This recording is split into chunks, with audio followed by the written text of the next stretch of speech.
know, is sometimes we're talking about composting. There's a lot of different signals you can on, but generally we're talking about fundamentally the same concept, right? So on the far left, you actually see my brand new backyard compost bin that I've been putting to work this summer. And then on the far right, you see a professionally operated, large scale source of organics composting facility. And those are kind of maybe the two extreme ends of the spectrum, but we tend to see a lot in the middle too. So we've got a lot of facilities in Minnesota that are just managing yard waste, really just leaves, grass clippings, maybe some brush, those types of things.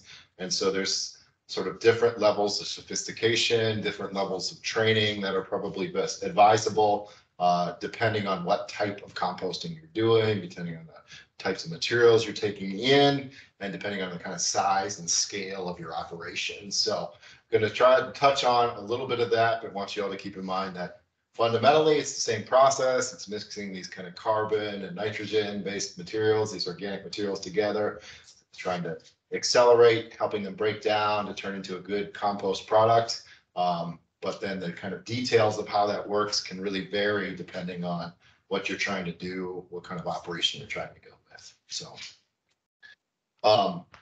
in Minnesota, we've got quite a few sites that are permitted by our agency, by the Minnesota Pollution Control Agency. The biggest group are the yard waste sites. There are around 125 of those. The regulations for those really limit the types of things that they can take in to yard waste, to leaves, grass clippings, brush, those types of materials. We also have 9 sites that can take or separate organics material. So that's going to include really any type of food scrap, including meat or dairy. It's also allowable to take compostable products, and they're especially interested in products that are BPI certified.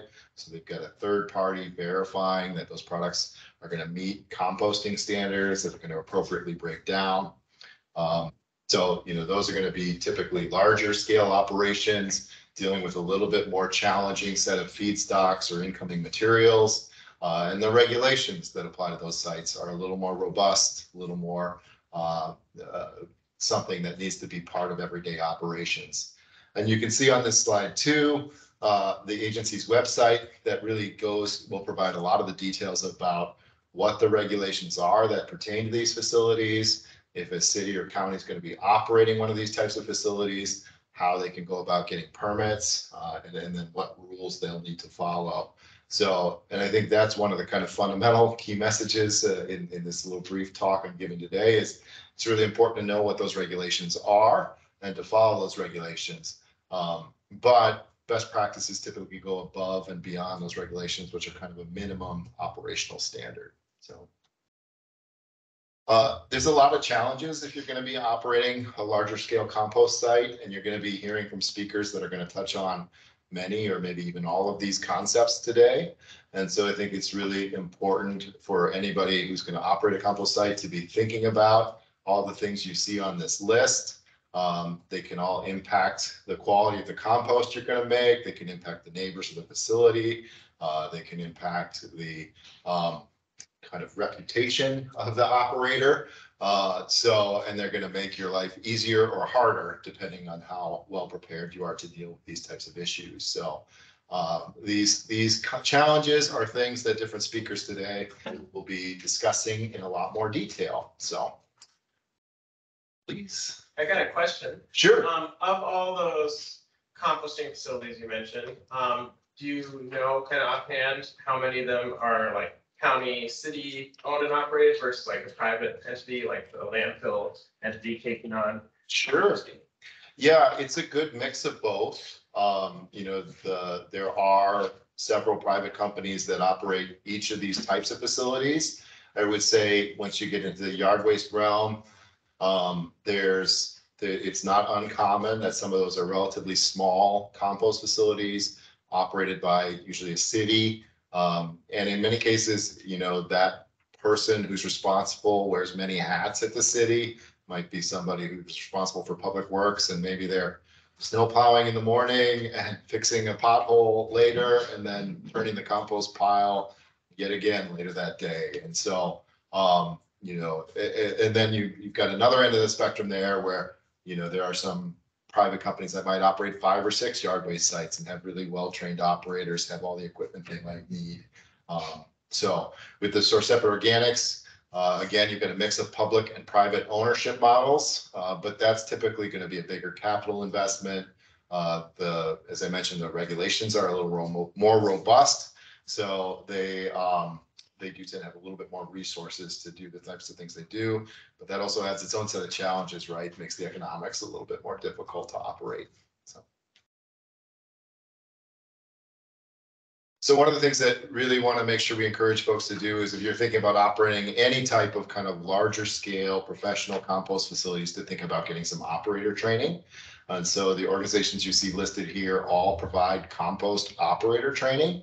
And they're going to really walk you through the sort of details of what you need to do to successfully compost. So if you're going to just backyard compost, like many of us who went around this morning talked about, you really don't need much training. You can look at the agency's website or other resources and figure it out. It's a natural process, pretty easy to do. But once you start getting into these bigger facilities, it's really wise to have that more in-depth training. And you know, the trainings offered by the organizations you see here are typically somewhere between 3 and 5 days. They might even have a 1-day refresher course type situation. But those will give you a really good foundational understanding of what it takes to do a good job dealing with all the different challenges and those types of things.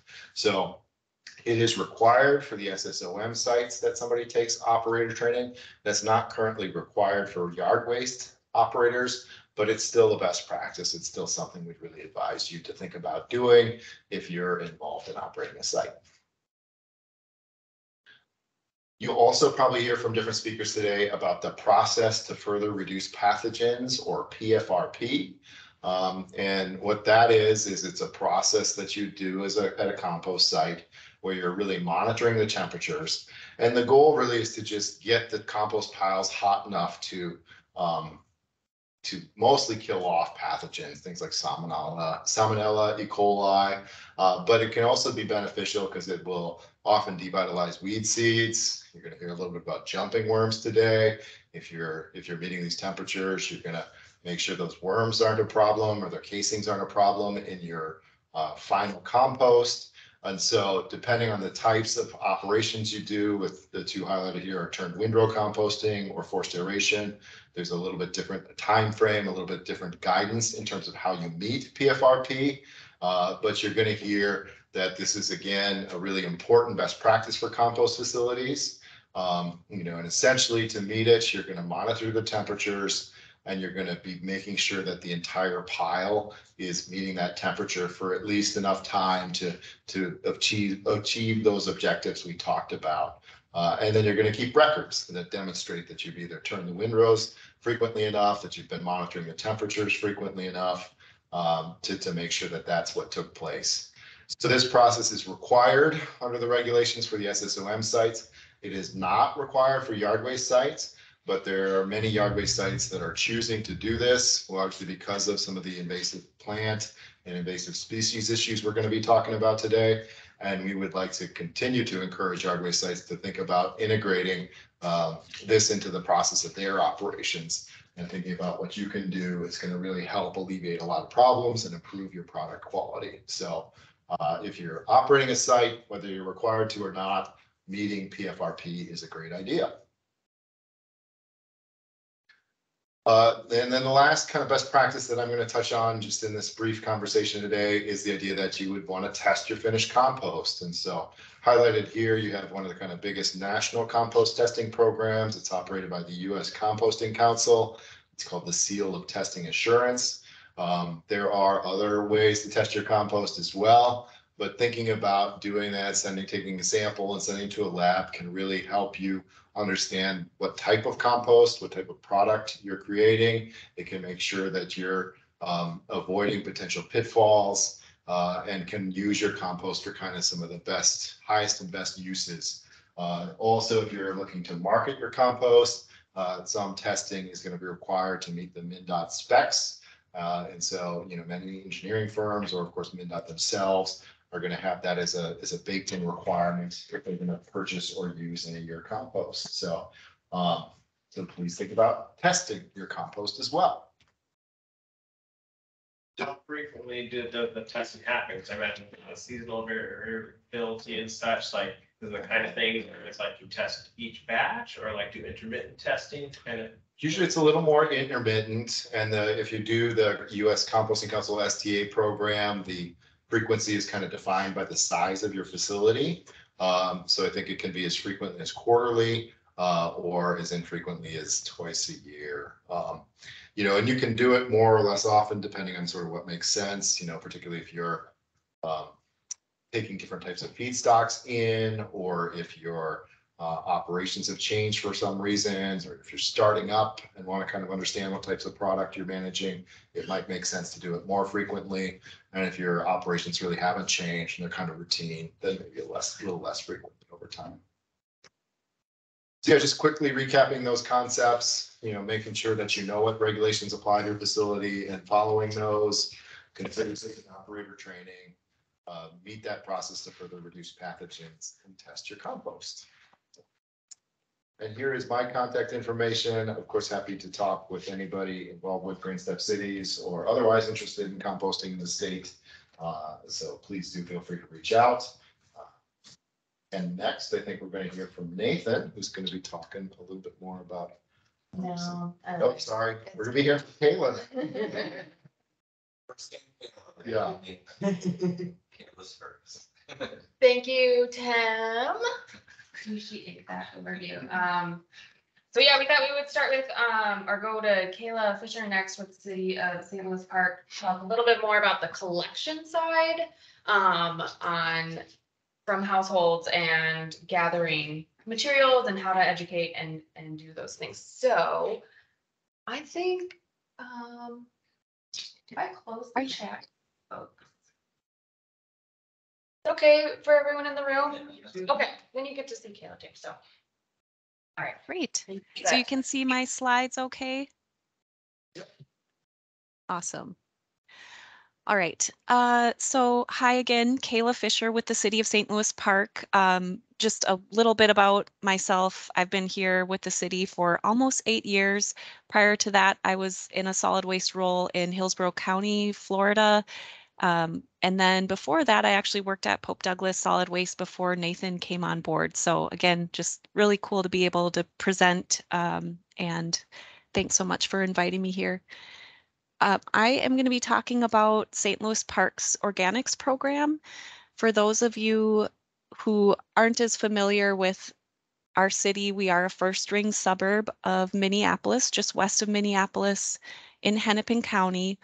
We're fairly small, area-wide, about 10 square miles, and we have just over 50,000 residents, and a little over half of those residents receive solid waste collection through the city's organized collection program. So we have a organized collection for garbage, recycling, organics, and yard waste. Organics is the newest component of that program that I'll be talking about today, started back towards the end of 2013.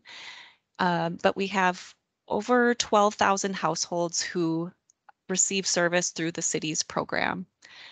Our organics program, as it stands today, is a source separated organics program, meaning organics are collected separate from all those other materials that I mentioned. It's a weekly collection service. And I don't know how big those slides look on the screen, but if you can see the carts in this image here, the green cart with the brown lid is actually what we collect organics in.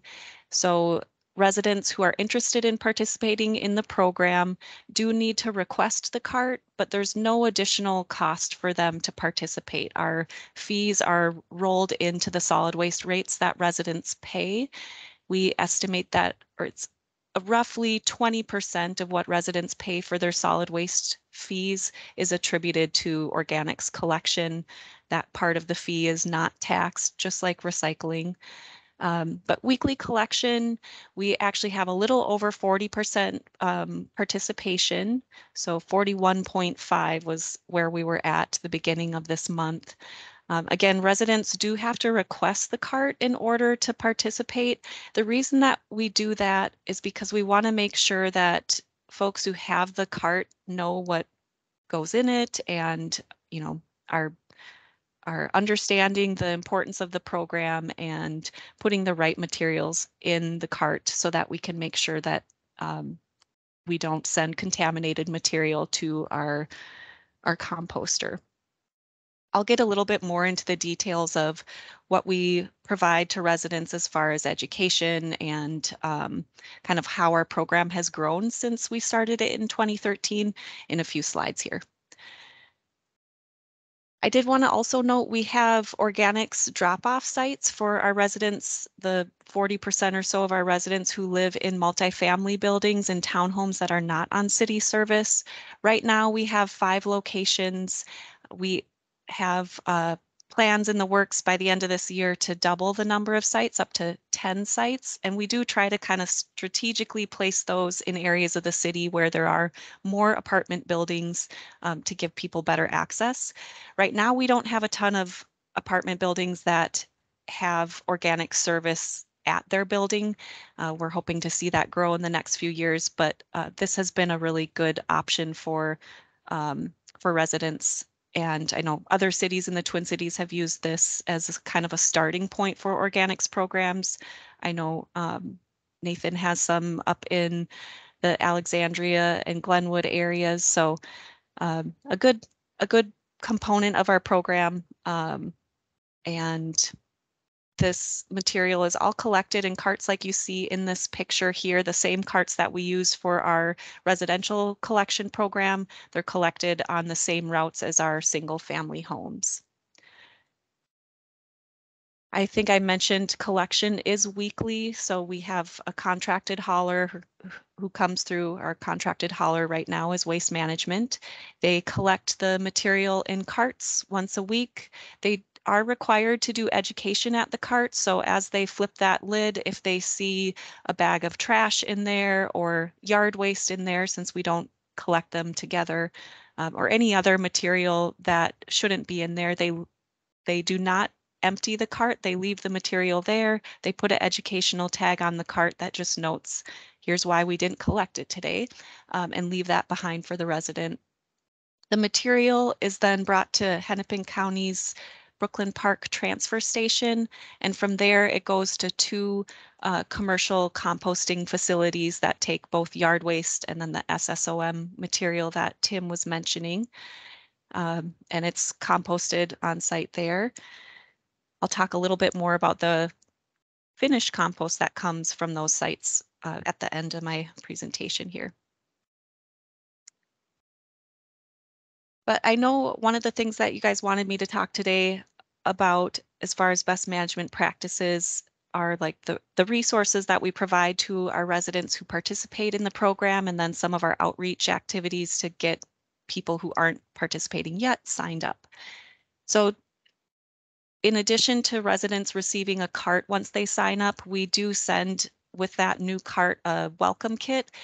Really simple, but it just includes a couple of compostable bags, samples of certified compostable bags, so residents can see what types of bags they're supposed to use to collect their material in.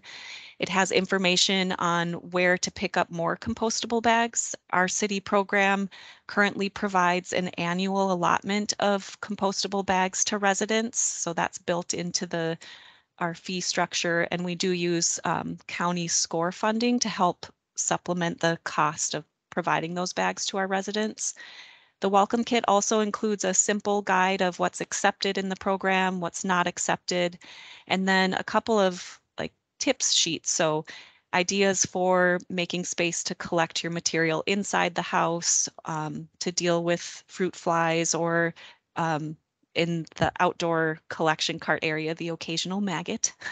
But just some tips that are helpful for people when they're first starting to set up their program, to understand, what's all involved and help them get over some of that hesitancy in setting up a new collection system inside their house. We also do education through sending out periodic emails. So when people sign up for the program, we ask them to provide an email address, and that's a way that we can directly communicate with communicate with them about changes to the program or things that they should be aware of, picking up compost in the spring and fall, that sort of thing.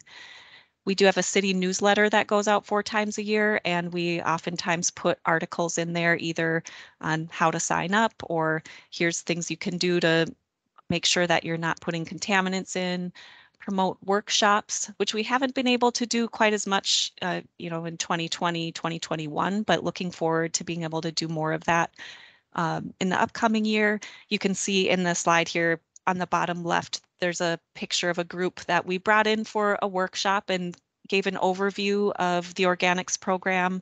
Most of the people that attended that workshop were people who were new to the program or were curious about signing up. And then after we held that workshop, we got them on a school bus and went down to the compost facility, which you can see on the that bottom right picture there. And that really helped to give people kind of the full picture of, number one, why does the program matter? What can I include? What happens to the material after it goes away? And really helping to drive home the importance of including the right material, because they can see when they get to the compost site that once you include something that's not accepted, it's really difficult to remove those contaminants. It's different than our recycling sorting facilities that have a little bit more control over removing contaminants. I mentioned the cart tags. That's another way that we educate residents who are participating in the program. And then, of course, social media and kind of all of those regular communication channels that we reach out to residents about on a periodic basis. Up top, you can see the certified compostable bags that we provide to our residents. They do have to use BPI certified compostable bags to collect all of their material in before it goes into the cart. There's 2 exceptions. We allow paper egg cartons and greasy pizza delivery boxes. Those 2 items we let people just toss in the cart loose. They don't have to bag those items.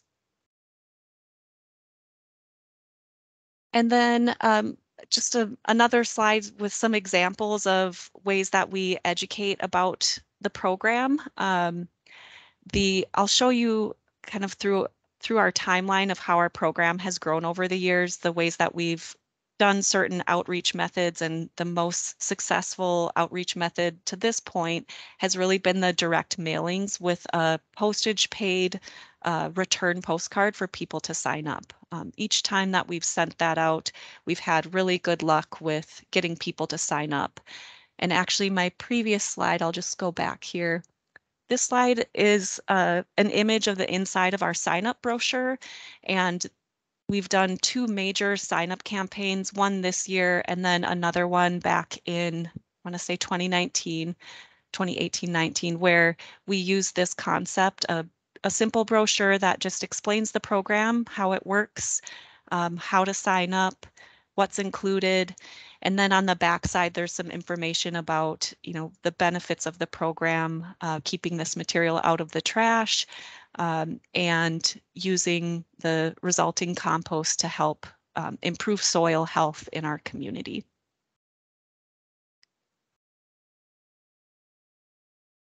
All right, now I'm back. One thing that I wanted to mention is that, when we're doing outreach and education, we've really been able to, outside of the direct mailings where there is a printing and mailing cost, take advantage of a lot of free or really low cost options for communicating with our residents. And for those of you that have programs, you're probably familiar with this, but using social media, using our city newsletter to reach out to residents, and then being present at community events. Our city has organized neighborhoods that have meetings throughout the year. So allowing people to request us to come out and either table at a neighborhood event or to give a short presentation. And then on the bottom of the slide, you'll see the Recycling Champions. That's a program that we put into place in the last 5 years, and it's really educated volunteers. So people who are interested in recycling and waste reduction sign up to become a recycling champion. We do a brief training, and then they get to learn a little bit more about the organics program and other things we do. And they often come to events to volunteer, either at discard stations, at recycling stations, at events, or some of our waste prevention events where we have clothing swaps and that sort of thing. So while I can't say that recycling champions are responsible for having us helping us drastically increase our participation rates, they really are a good resource in helping share information and just building community. And that program is modeled after like the master recyclers or master gardeners that you might be familiar with. Okay, so a little bit of context how our program has grown since it started in 2013. I've included participation numbers for each year here, but we started out, small program, just kind of trying to figure things out, work out the kinks. We actually collected organics and yard waste together when our program began, and we also had a separate fee for participating in the organics program in order to receive a cart and get the collection. And over those first few years, our participation really lagged. We were really kind of stalled out in the early, 10 to 15% sign up rate. We did some promotions to provide incentives for signing up, like a credit on your bill, but we still just saw very slow growth. And then in 2017, we made some changes to the program. One of the most significant changes, and I always bring it up when I talk to groups as an example of a best practice, was changing the fee structure to roll the cost of the organics program into all of the solid waste rates so that all residents are able to sign up and participate, but there's no extra cost. And that really helped us spread the cost of providing the program across the board. And from 2017 to 2018, we saw almost a doubling in our participation rates, as you can see. We had a couple additional changes to our program in that time frame. We had to switch from an organics and yard waste collected together to having separate collection, which is what we're doing now. So organics collected separately and yard waste in separate containers. The major driving force behind that change was really capacity at the compost facility. There's just requirements, which I'm sure Tim could explain more if people have questions, but once a load of yard waste came in and it had organics mixed in, there were only a certain area that compost facilities could manage that material. And as programs started to grow, composters came to us and just said, hey, we can't continue to take your material this way. So changed that in 2019.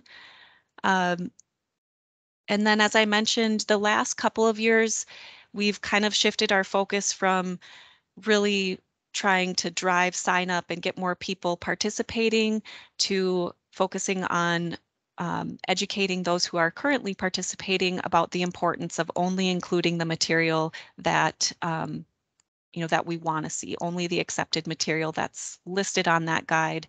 And that was in part due to changes in how composters were managing contaminants at their site during the early stages of the COVID-19 pandemic. And so now it's been great to, in 2022, shift our focus back to doing signups. I mentioned earlier that we were able to increase our participation up to 41.5%. Every 0.5% counts. So that has been great to see. And one of the things that I'll mention, even though during those COVID years of 2020, 2021, that we weren't able to be like out face-to-face at events or holding workshops and bringing busloads of people out to the compost facility, we were still able to take advantage of some of those low-cost ways of reaching out to residents using social media and our Park Perspective newsletter to educate residents about the importance of understanding what's accepted and including the right stuff. The last thing that I wanted to mention, and Tim touched on this a little bit, in addition to just having a collection program, one thing that we feel is a really good best management practice is to promote the use of compost in order to support compost markets.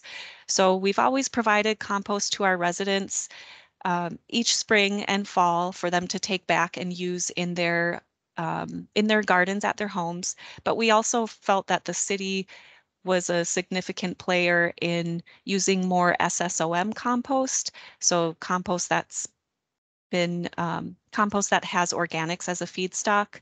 And just a couple years ago, we worked with our engineering department. Yes. Hold on 1 second. I gotta switch over to audio here. No problem.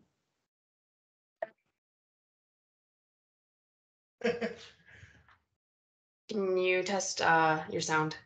Yep, I Okay. can hear you. Can you hear me? Yes, please continue. Sorry for the interruption. No worries. Hopefully, you didn't. Hopefully, it wasn't. You were able to catch most of most of what I've shared so far. Yeah, so the compost use, we worked with our engineering department to help them update their spec for mostly their boulevard mix and some of their soil compost mix that they use in pavement management projects and other city-run engineering projects to require the use of SSOM compost in that spec so that their contractors are purchasing compost that comes from the SSOM composting facilities that I mentioned our organics is delivered to. So just trying to close the loop and ensure that the city is also purchasing compost in addition to having a collection program. And that is our program in a nutshell. I'm happy to answer questions if there's time at this point. Otherwise, I'll be hanging out and will be available during the Q&A period at the end. But my contact info is there. And if anyone has questions after the workshop too, I'd be happy to chat with you. Time. Yeah, Colby. One is like when you're talking about all the publicity and kind of education that you do, I'm wondering just kind of to try and get an assessment of like what sort of cost should be accounted for in a project for something like that. Obviously, you're a much bigger city than the kind of projects I'm working with, so I don't know like how is it a per person thing or like I'm curious kind of what your costs that you attributed to the education and publicity piece of it to better get a context for that. Yeah, I'd be happy to provide you with maybe some info outside of the workshop today, just because I don't have those numbers in my head. I mean, each year we do budget anywhere from $10,000 to maybe $20,000 for like print education, but a lot of our costs for and that has been, I do think that when you're rolling out a program, at least for our city, because we have organized collection and all of our residents with all of our single family residents are paying the city for collection of their material.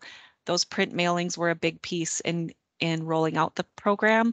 But I think there's a lot that you can do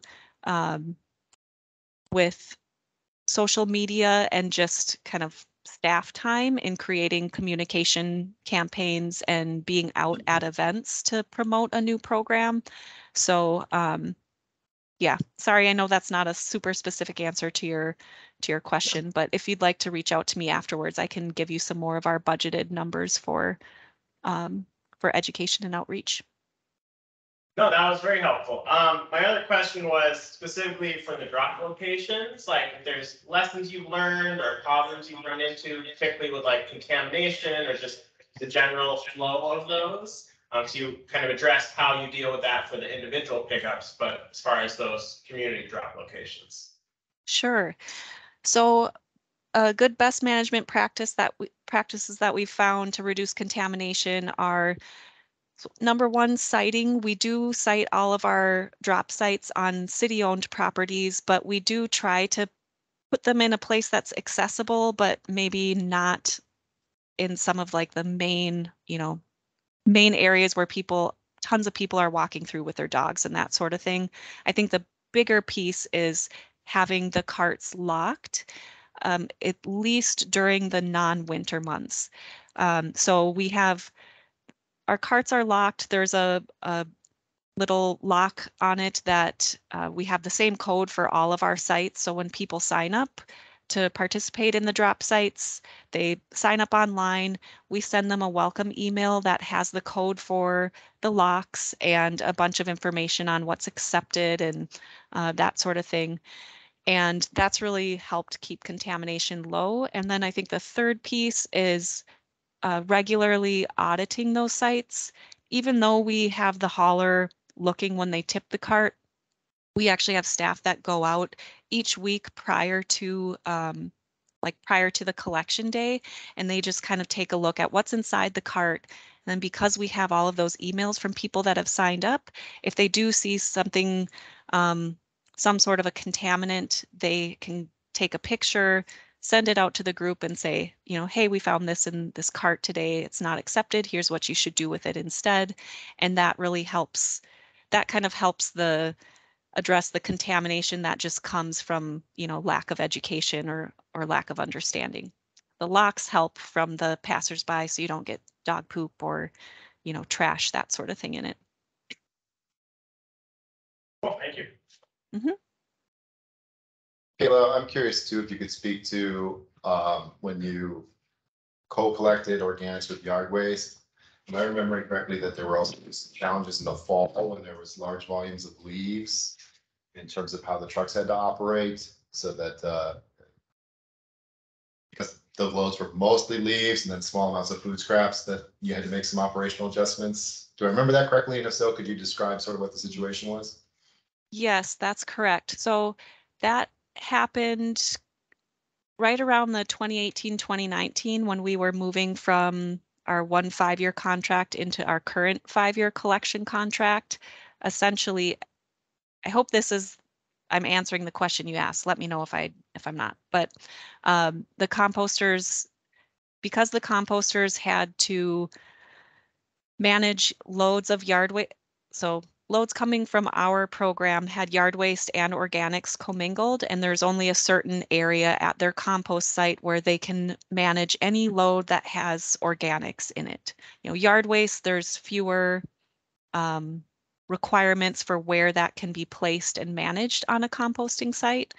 So during those fall months where there's huge, I mean, there's just a ton of volume because leaves are being collected from 12,000 plus homes in the city. That's when composters came to us and said, like, we need you to switch your program from co-collected with yard waste to organics only so that we can manage just the organics in this specialized area of our composting facility, and then the yard waste can be delivered or, you know, managed in a larger area of the compost facility that has, I guess, fewer restrictions. I don't know if that answered your question, Tim. Yeah, I think it did. I think it mostly did. Well, what about the cluster that's going on with driver shortage too? Yeah, and that was sort of my recollection was, I may be misremembering it or confusing another city, but that there was even a time when you had to run sort of yard waste only trucks prior to even making the switch, and then separate one for organic subscribers. So there's a collection side piece of it in addition to the facility side piece of it. And even, Kayla, do you want to be the first one in the state to just do every other week garbage collection to help equalize the costs on some of these things so we can follow? Right? Yeah, of course. You know, that is certainly it certainly would be something that would be very cool to roll out. I don't think our city is there yet. We do have a every other week garbage collection option for our lowest service levels, like the smallest cart size. But I don't think we're there yet. Let's check back in another 5 years. I have a question about public opinion. Did you have any resistance at the beginning, and how is it now, and how did it take to get people on board? People worried about the cost or whatever. Yeah. So public opinion, like overall, are both, we have a very supportive council, which is what allowed us to roll out the program back in 2013 to begin with. They were very supportive and have historically been very supportive of environmental programs. Residents, I think the biggest things that we saw early on from residents as far as maybe lack of buy-in or skepticism was space, where to collect the material inside their home, where to place an additional cart, perception of odors, which we found really hasn't been true, but it's an imperfect perception that this was going to be smelly or smell more when really it's the same material they've been setting out commingled in their garbage for years. And then I think the biggest one early on was the cost. Like, wait, I have to pay, an extra fee every quarter to do something good, to have my material separated. And that was a big barrier for people. And that's evidenced by our participation rates. Once we rolled the cost into our solid waste rates, we really saw our sign-up rates skyrocket and double just over the course of 1 year. So I think those are the main issues. And then I think this is actually something that we saw in a survey of residents about 5 years ago. People don't really believe that they have much for food waste until they start separating it and seeing it, in a separate container. And certainly we do have a portion of our population who are, elderly residents. They're living on their own, or maybe just 2 people in a household, and they don't generate a ton. But what we've seen from studies is, anywhere between 25 and 30% of what households throw away in their garbage when they're not doing organics is compostable material, food scraps, napkins, that sort of thing that really doesn't belong in the trash and is better used as a feedstock going to a composting facility to create that beautiful compost that I showed in that slide.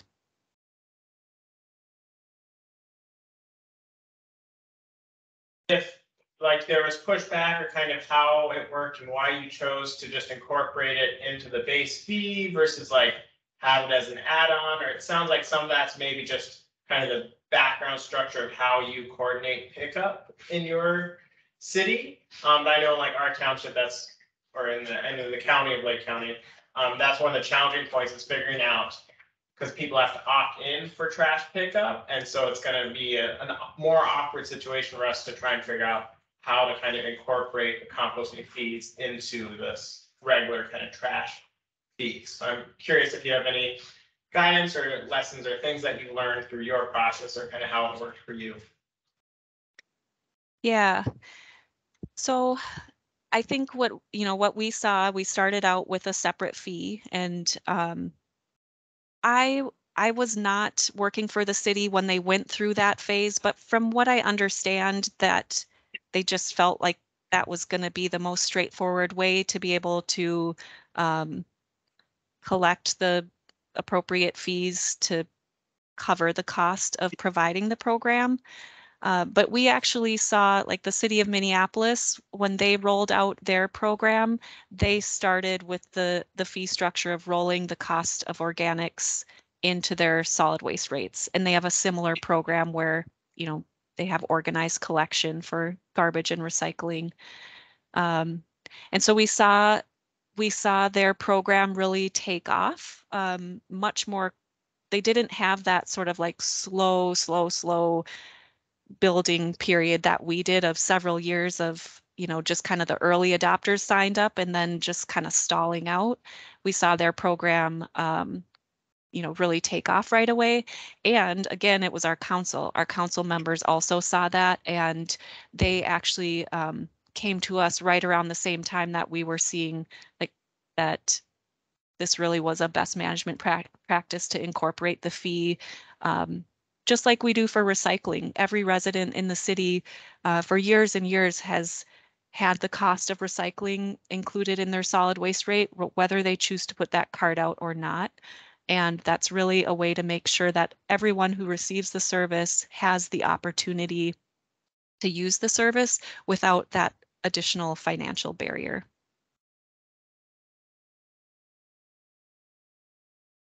Awesome. Well, thank you, Kayla, for joining us. Even though I know you can get out here in person, so we Yeah, are a little absolutely. bit behind. Thank you. We're a little bit behind schedule. I think I have Nathan up next. I am Nathan again, from Hope Douglas Solid Waste. Just want to talk a little bit about some of the history on kind of where we started and where we're at now. It's because it's been a long process, very long process. Like Kayla mentioned before, she was, the previous environmental coordinator, and I think she took a composting class or something in 2009 or 2010 or something. I remember finding some records. So it takes a long time to make things happen, especially, when you have to start from nothing. So Hope Douglas Solid Waste is a joint powers board, similar to like a Ramsey, Washington. That's Pope and Douglas, but we do have long-term delivery garbage or MSW agreements with Stevens County to the west of Douglas, and also Grant County, and then also Tri-County. We take a certain percentage of the garbage that's created in the Benton, Sherburne, and Stearns County area. And obviously our primary role with the joint powers was the resource recovery or waste to energy facility. So that's our primary bread and butter. That's our primary, starting point of what gave us the power to get to this point. And so we've been in operation since 87 for the waste energy unit. And for those of you that don't know, on this call, because I know we're recording it, basically we run the raw garbage through a front end processing mixed waste MRF, not a traditional MRF. So it's a MRF that pulls out problem items that we don't want to burn because it would cause more operational issues in the waste to energy process, or requiring more injection of additives to not release any air pollution or toxics into the environment. We do pull out metals, remove glass, because glass is damaging to the combustor units with the refractory that's sprayed on concrete, so it doesn't melt, for example, and things like that. So yeah, a little timeline there. It's a little small, but you kind of see that the progression. It's gotten aggressively crazy in the last couple of years, so I had to start doing double timelines. And so right now we have so when we had the agreement with Tri-County, the mentioned Sherburne Stearns group, that's what basically is funding that third combustor that we added in 2010. And then the organics recycling programs, the first pilot happened in 2017. And then of course you can see from there, we did get a environmental assistance grant from the MPCA to develop some of the early programs in 2017 and 2018, working with schools and stuff. And then we did get another environmental assistance grant to help build phase 1 of what's now called the Glacial Ridge Compost Facility. And then it's kind of exciting today and tomorrow. The people from Engineered Compost Systems, ECS, they do really sophisticated systems, high cost and capital, but low labor. So it kind of balances things over time. They're going to be kind of toggling and syncing all of the automation system and everything up. So it's kind of cool. Hopefully we can run into Amy over at the facility. And then also this other facility that you might have seen, and we can show that with the camera with the tour, is a metal recovery facility. Basically we run all the clean, all the ash, combustor ash coming from the waste energy plant, and then we mine ash that's been at the landfill, at the ash monofill landfill since Brooke, what was it, 1994, right? I think so. Yes, 1994. We mix that stuff and we kind of create like homogeneous mix, and then we run it through a series of sophisticated like eddy currents to pull out anything that's like non-ferrous, all the way up to ferrous, to recover the value that's still in the waste. We're trying to, waste to energy, right? But we're going another step further, for revenue, and also it increases the compaction rate for the ash once you got all the metal out and it's kind of processed. So that does have a lot of value when you're looking at developing ash, cells in the liner, because it's several. So if we can save 15-17% of space, that's a lot of money. So, and then the environmental center, that's going to be replacing the existing household hazardous waste and admin building. We'll be breaking ground next late spring for occupancy in November of next year. And then after that will be the material recovery facility. That's going to basically be combining and doing an addition onto our existing material processing facility. We're going to be able to run some single sort recycling, so it's, regionally people don't have to go all the way to the metro necessarily to do that. So yeah. So the beginning, I kind of mentioned that 4 schools started: Minnewaca, Alexandria, Osakis, and another high school in Alexandria. So that was a lot of hand holding, a lot of city or school board meetings. Sometimes it was meetings directly with like the lunch ladies and stuff like that. Every school was different on who had control or who had power. So that's probably the challenging part.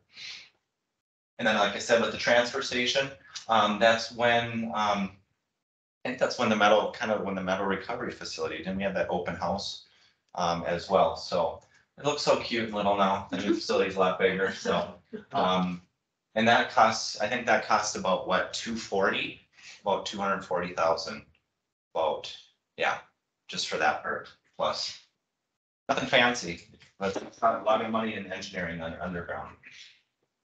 Okay, and then now we're on to the Glacial Ridge Compost Facility. Why the hell are we going through the hassle, right? It's a lot to start from nothing, right? And of course, it's, increasing our recycling access and rates. A lot of things have been stagnant for years due to, information and the knowledge not getting transferred through generations, or schools aren't teaching it anymore, or light weighting on bottles, because score is, tons based, weight based, not necessarily volume based.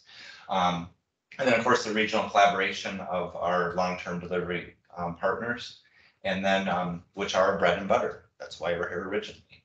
And then of course managing the organics to a higher use, like Kayla said, because there is value in it, which helps overarching goals for solid waste plan and MPCA's waste diversion to increase landfills overall too. So. All right, and then onto the Glacial Ridge facility. That was phase 2 of the facility. I should have put phase 2, but it is phase 2, not phase 1. We received $5 million from the state bonding through the capital assistance program, and basically for that part it's like a 50-50 match. So meaning Pope Douglas has to put in another 5, which we're really putting in like 8 or so, it's associated with inflation stuff and like that. So that's to build those environmental center, the scale house, and the compost facility for that part. So, and then when you're starting from nothing, you don't know what kind of facility you want to build, where you think it's going to go in the future, and where you're at too, right? It's like there's a lot of swirling in your head going on. Low capital, high labor, high capital, low labor. Operation maintenance stuff doesn't just happen. So we toured a lot of facilities in the state that were already permitted and running. After college, I did some internships at WLCC, and that's right basically when their facility was opening up. And so I had a lot of knowledge and good relationships with that facility. And that's 45 ton a day, operating here. That's similar to what we're going to be at when we're fully built out here. And Duluth is a lot more populated. So I think with, having those collaborations and partnerships with all the other counties, we should be okay for a long time. So, yeah. And then I did mention ECS, Engineered Compost Systems out of Seattle. There's other options out there, but I learned learned about them when because I'm on the Minnesota Compost Council board as well. And so Dustin over there, Monty, he's on the board as well with me, as is Tim and Kayla as well. And the way he was talking about, I'm like, well, this looks like it'd be easy. You just kind of have a lot of sensors and automation, and you can monitor stuff on your phone. You don't have to have a lot more staffing, a lot more equipment, which costs a lot of money. So we did, work out an agreement with them to kind of move forward with engineering and stuff through SEH, of course. That's our engineer for that. All right. I think that's good. Yeah, we'll get some more pictures, but this is very hilly land here for those of you that came out here. So there's a lot of site prep. That's not just like, putting a post hole digger down and starting pouring concrete. There's a lot of movement of the ground to get it to be able to be constructed. So, and then of course we like that we're in control of our own destiny. We're going to deal with our own garbage locally. We're going to handle it, and we're going to have the compost available locally for, projects and stuff like that. So that was, you can kind of see that was, that phase 1 area was the tipping area, a lot smaller. It seemed big at the time. And then we did increase the size of the tipping floor just based on the eventual phase 3 that will be being built probably in 10 or 15 years. That will double that facility itself.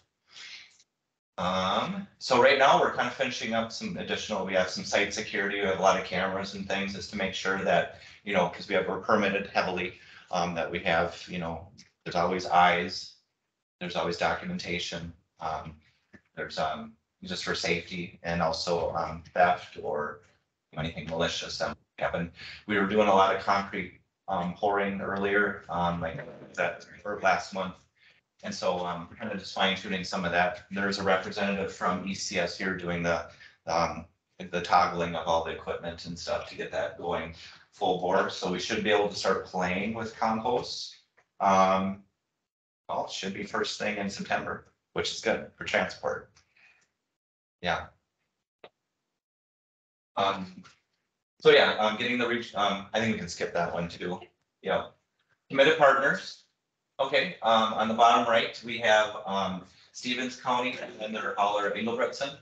And they're kind of like a little mini Duluth. They're really kind of granola and hippie a little bit, but they're also very agricultural, which is, it's very welcoming and warming that they, areas of greater Minnesota really do care. So they have the resources to do so. So thanks state for those resources to get us started. And then the one on the way left is Cedar Walters from Ottertail County. That was their first dropped load.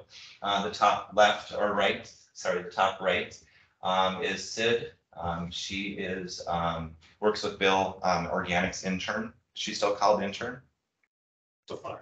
Okay. And then, yeah, and then the other lady, where is she from again? Ottertail. Yeah, we can go. Collection, so education is important, like Kayla was mentioning too. So for a commercial collection, we have between 80 and 100 customers. There's a lot of seasonality with schools and like Christian, like campground, stuff like that, where they're not open all year round. And so that's always that to keep track of.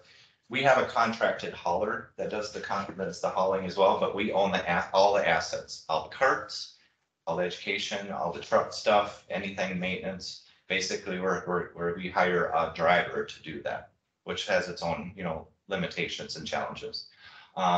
We are working on updating solid waste ordinances. We've been talking for that 2 years, but we finally have the 2 partner counties, Pope and Douglas, on the same page because we're also going through the process of getting waste designation written into those as well. So lots of fun. Drop sites, 9 drop sites. We've been working on setting up a few more, but so right now there's 9 collected weekly, same rotation. We do have a cart cleaning rotation schedule with the contracted hauler, and all the drop sites look the same. It's kind of like where you're going. It all looks the same signs, same type of fence material. Just some of them are smaller or larger depending on need or capacity. And And then we do have starter kits that we do as well, like little collection bin, starter bags, a brochure. We did flower seeds one year, so we kind of mix it up. And then we do, oops, that flipped. We do work with local retailers as well to stock the bags as well, and then we help market that. So people are not putting plastic bags in there. So we also do zero waste. That's where that did that. Wasn't like that on mine. Sorry. Oh, it's probably because I put it in. Sorry. So we do zero waste events as well. We call our program the Green Warrior Program.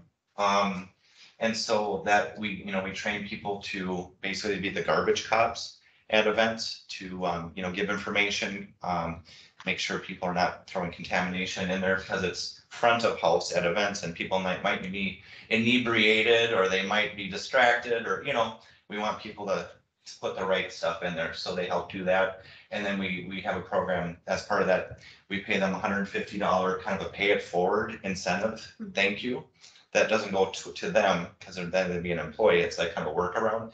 So they take that money. So like this with Cecilia, for example, through the VFW auxiliary, she takes her $150 and she gives it to the auxiliary to help them do more or supply luncheons if there's a funeral or, things like that. Yeah, so that works out pretty good as well. We do supply the BPI certified compostable supplies and things like that too as part of the program. But we just ask that people respect it. They give us everything they didn't use back so we can keep it in rotation and keep costs low, and they do monitor those bins. Kayla says she remembers Cecilia. Oh yeah, she's cute. Yeah, she gets the damn too. And then Plate to Garden events, that's through the Minnesota Composting Council. I think we had, what, was it 2 or 3 this year? Was it 3, 2? Which I thought was pretty cool because the Metro had what? The whole Metro had 2 or 3. Yeah, you guys are right up there. Yeah, we're kind of like. Kind of have to crack the whip, so they kind of show that it can be done in Metro or the country, And this is a cute one with some students from an elementary school, Lincoln. And they were bagging up all the compost. They sold it. It went crazy. People are crazy about it. We just need all the restaurants to do organics because people want it. And right now I didn't mention it before because of the transfer part. We were transferring organics since 2017 to Tri-County Organics. That's just into like Benton right there, near St. Cloud. So we haven't been transferring now for a little while. And then so we won't do that, but it is our backup facility. And then the backup of the backup is Swift County, but they already have capacity. You gotta have backups. And then compost end use, I know we've been trying to engage more with MnDOT and get their specs kind of aligned with what everyone else is calling things. Some people call it grade A, grade 1, class 1, class 2. It gets confusing. And I know there's some efforts to kind of make that simpler for people that don't live in that world to just know what they want and what they need to spec for what application, whether it being a rain garden or a raised garden bed or whatever. And so eventually kind of want to get into, maybe having a top spreader rental for households to be able to, do it easier. There's really no excuse if you take some of the work out of it, right? Where you're not having to like put a pile down and you have to rake it by hand and it's a lot of work. So, and then also when we build the new environmental center, I'm going to have kind of a container finished compost where people can shovel their own. A 5-gallon bucket for like $2 or, they're going to do the labor, and they get a nice sticker they can put on their bucket. I think that's it. I know I was supposed to talk more about drop sites. I did have some more stuff that I can show off on that. Just because I got the camera on over here. So, our signs were a little bit more simple. I liked St. Louis Park and Minneapolis. So ours was just like a little household organics recycling. It's here. It's easy. Sign up. Put waste in its place. That's what we try to say. Kind of aggression. Put it in its place. Put it in its right bin, right? So we got that. And then this is one of the corresponding signs that we put at the drop sites, just that makes it pop differently than the other ones that say no plastics, no film. This is just another one that says no plastic bags. And then there's a scan where it goes on our website, you can find out where to get the bags. And I did add that like food is composted to create gardens, so hopefully people connect that you don't want plastic and other junk and styrofoam in your garden, you know, to help say it without saying it, hopefully. You have to be more upfront, but, and then, of course, we, similar to other counties, you know, we supply all kinds of different signage, different kinds of signs for, you know, recycling and organics and trash, similar, you know, with, creating consistent education messages throughout the state. So what you see as acceptable in Minneapolis is acceptable in Morris, or it's acceptable in Long Prairie, or Cloquet, or wherever. So I think that's really key. That's kind of been an issue since the beginning of recycling, right? And everyone does everything differently, and so everyone's just confused. They just don't know what to do. And then we do have, you know, door hangers that we've done for recycling and organics. I didn't bring the organics ones as well. And then of course, there's information on the Green Warrior program on our website. And has that as well. So I think that's it. I think. Awesome. Yeah. Well, yeah, and you're gonna be here for the rest of us in the room for the tours. Yeah. I was trying to be inclusive to the camera. Well, so. yes, I appreciate You're it. here too. Yeah, thanks. Thanks for everyone coming. Thank you for We're happy to hosting finally us. have this thing built. Okay, well, we want to get back on schedule. Kayla, do you have a question? No, I was off. I thought we were saying goodbye, but I know we have another presentation. So thanks. Yeah. Nice job, Nathan. Thank you. Thanks for starting it. Laura and Emily, I want to check in with both of you. I know we're off schedule here, so are both of you able to stick around with us until noon, or do we need to change our agenda? This is Laura. I can stick to noon if you guys can. Yeah, if you want us both to give our full 15-minute talks, we're going to push you over the agenda that you had. That's okay. I built in buffer room. Emily, does that work for you too? Yeah, this is Emily. That works for me too. Awesome. Well, I think I have you next on the agenda, Emily. If we want to just jump into that, if you would share your slides, otherwise I can get them pulled up too.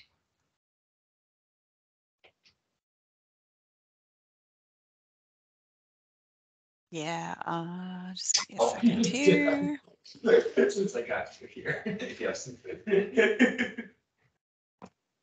Okay. Can you see my screen? Yeah. The presentation? Okay. So I work with the Noxious Weed program, and uh-oh, no, it's not advancing. Oh, there we go. Okay.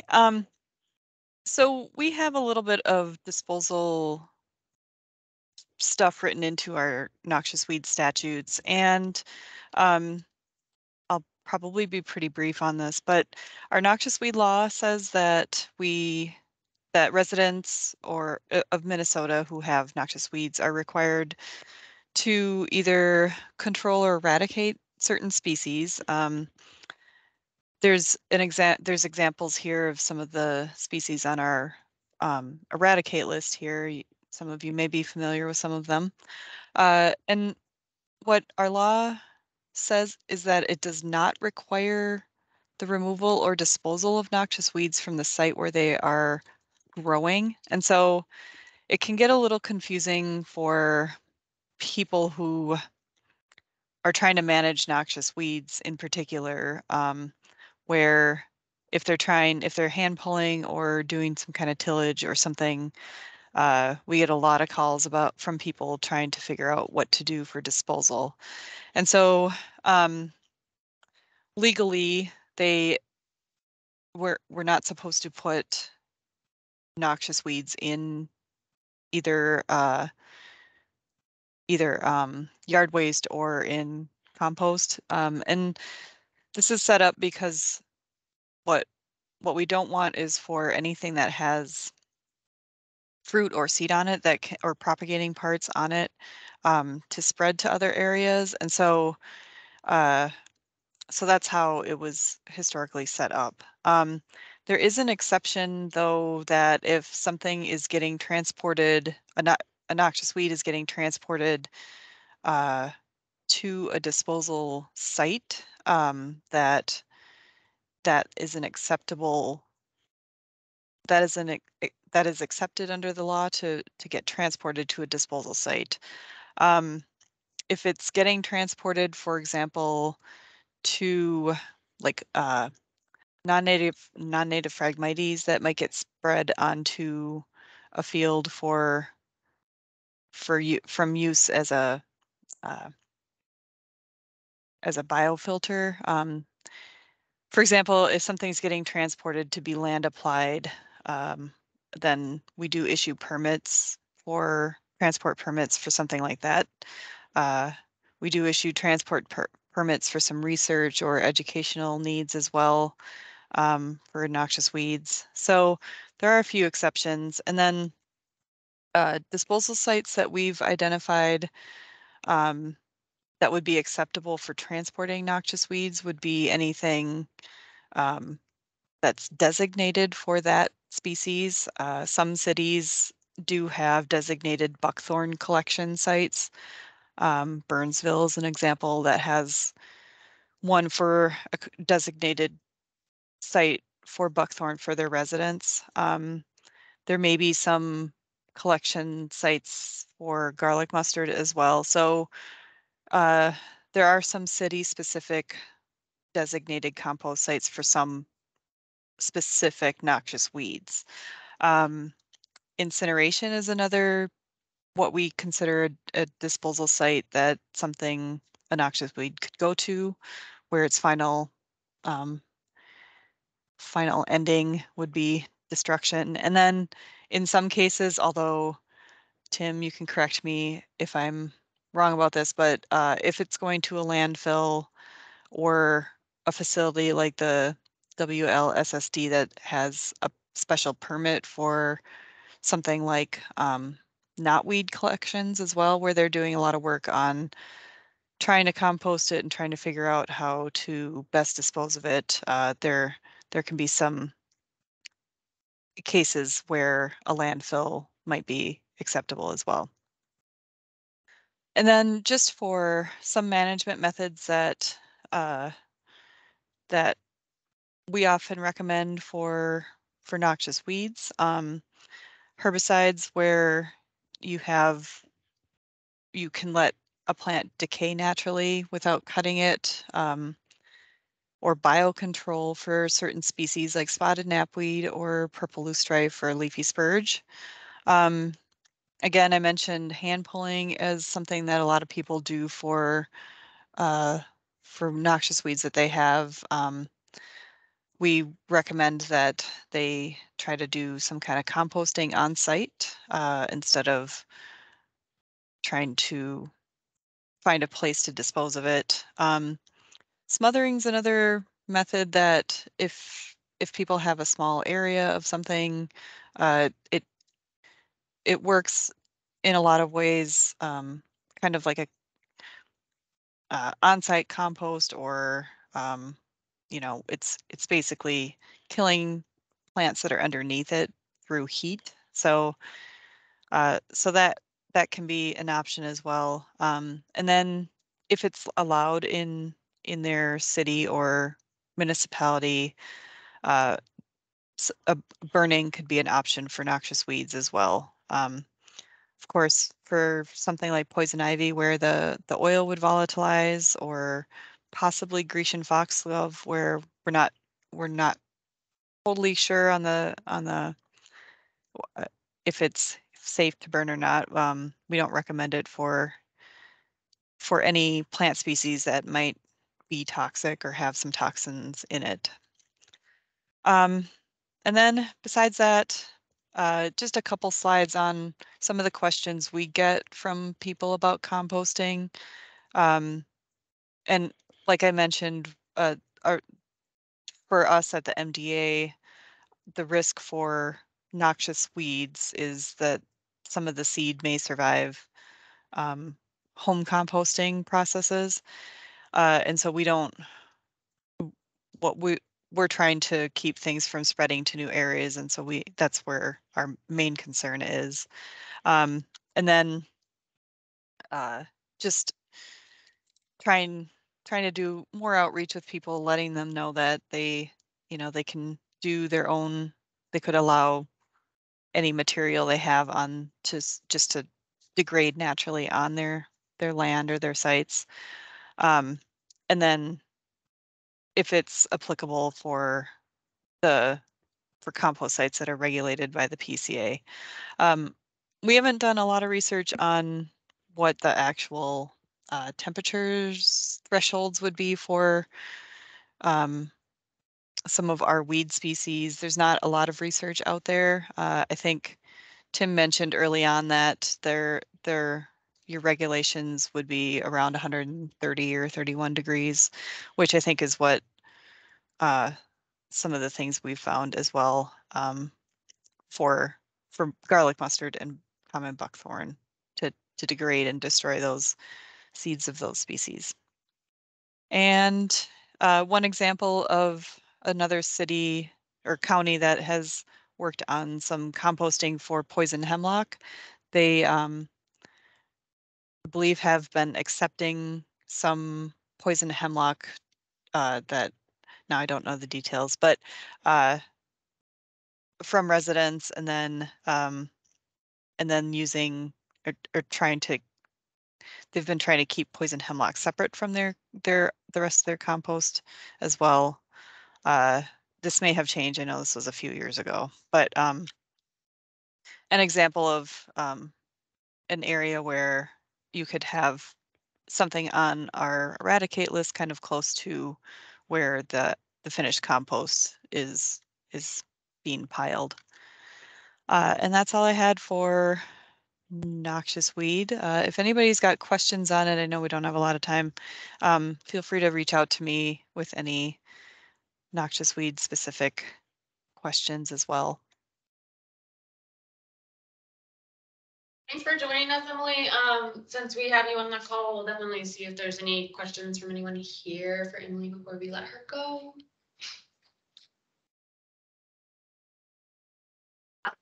We'll be keeping an eye out, and maybe it'll come up on our tour too, see if we spot anything. So thanks, Emily, for joining us, and I think we're gonna take it over to Laura now. So Laura, are you comfortable with sharing your screen and slides? I am. Let's see. Can you hear me okay? We can. All right. Are you seeing my slides? It was, I think, one on your other screen. You might have switched screens. Yeah. All right. I'm going to change that.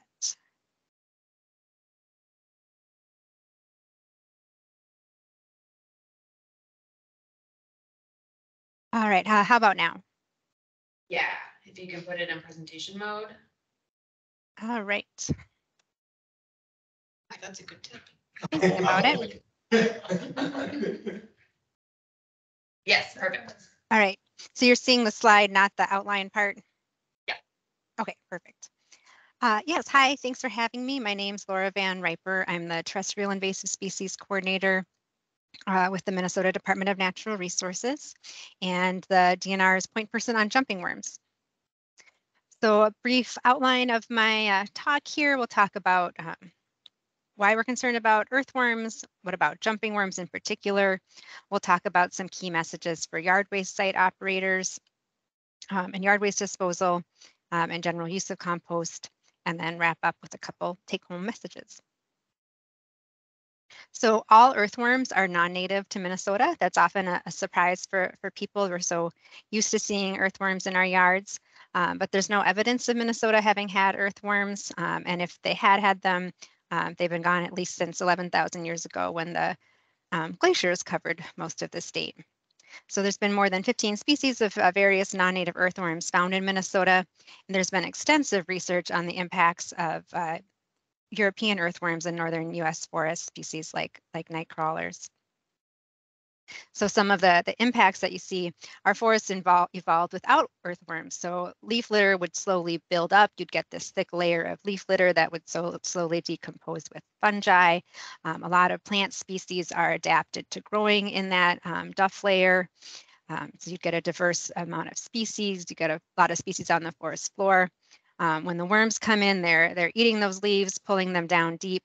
You get bare mineral soil with just a few leaves on top, which is not really hospitable to a lot of our forest plants. So you get many fewer species. So you can see if you see a forest floor that's mostly Pennsylvania sedge, that's a sign that there's a lot of earthworms at that site. So now a newer worm species are jumping worms. And this is a term we use for multiple worm species in the Amenthus genus and the Metaphyre genus. They're all very closely related to each other. They can really dramatically change soils, giving it this coffee grounds-like texture, kitty litter texture like you see in the picture. And it's hard for a lot of plants to survive once the soil gets that granulated. You also get a lot more erosion when you've got soil like that. Homeowners might see some of their garden plants not doing well or dying.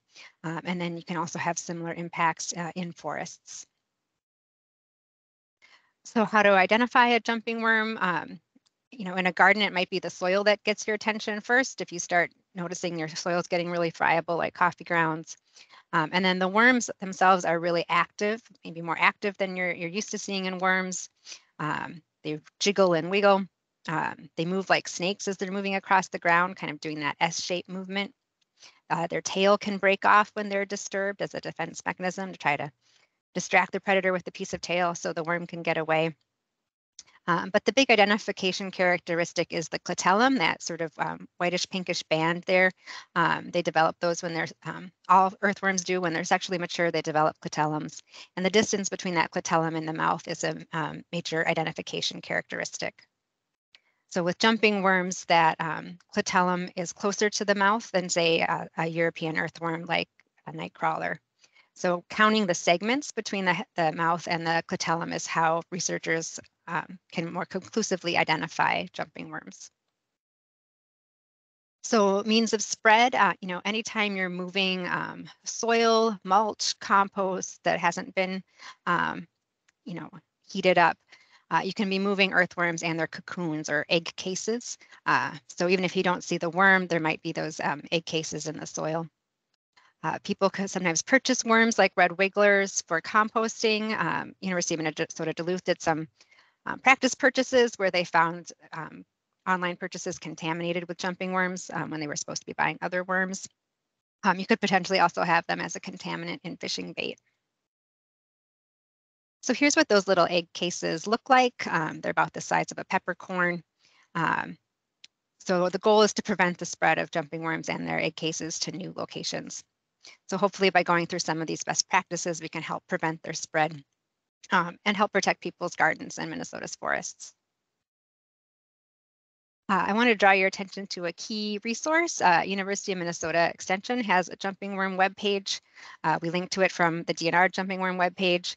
And one thing that's really nice about this page is it has a frequently asked questions section. So a lot of questions that you might have or the public might have, this is a good place to check because we do try to keep it updated. So one of the questions on there is about yard waste. Are people legally allowed to move leaves and yard waste with jumping worms? The answer is yes. There's no regulations at this point around moving jumping worms, so they can move them. We do encourage people that if they have jumping worms to keep materials on site, that would be the best practice. But if they need or have to move the yard waste, we encourage them to take it to a facility that follows the process for further reducing pathogens in their composting method. So getting that compost hot enough to kill the worms and their eggs. Are people legally allowed to throw jumping worms in the trash? Yes, the answer is yes. If you're collecting worms, putting them in a bag, you can throw them in the trash can. But the law against disposing of yard waste in the trash still holds. So sometimes people will say, I have jumping worms in my yard. Can I bag up all my leaves and throw them in the trash? And the answer to that is no. So then the next question is, can I send my leaves and plant matter to the local yard waste site? So again, this is what we've got on that website, asking the yard waste site if they're following that process for further reducing pathogens. I think Tim alluded to this, that yard waste sites aren't mandated to do that, but more and more of them are, because it can help prevent the spread of jumping worms, help prevent the spread of weed seeds. It's really a great thing to do if they're able to do that. And then another question we'll get from people is, how do I get compost that doesn't have jumping worms? I want to know if the compost at my local yard waste site is safe. So we encourage them to reach out to whoever they're getting the compost from, ask if they're following that process for further reducing pathogens.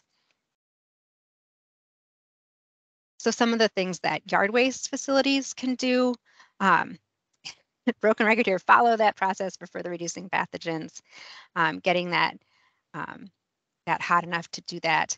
Keep your finished compost separate from the drop-off area, right? So if people are bringing in lots of materials and the worms might be moving, if your finish and your drop-off area are right next to each other, that could facilitate movement. Kind of like that same idea with Emilie and the poison hemlock, where the seeds could be blowing in.